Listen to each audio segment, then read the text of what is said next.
একটি সার্থক বাক্যের তিনটি গুণ বা বৈশিষ্ট্য থাকা আবশ্যক।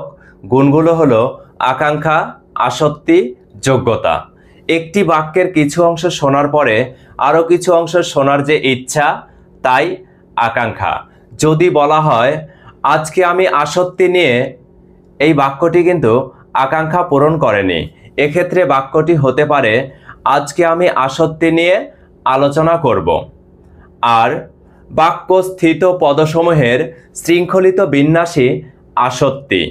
যদি আমরা বলি আমি খেলা বসে ফুটবল মাঠে দেখছি, এই বাক্যটি কিন্তু আসক্তি পূরণ করেনি।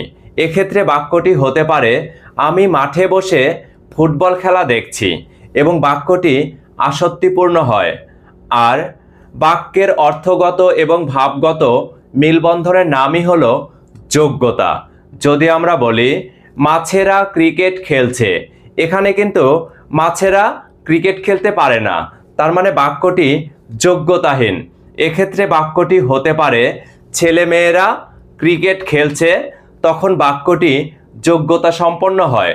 সবাই ভালো থাকবেন। আল্লাহ হাফেজ।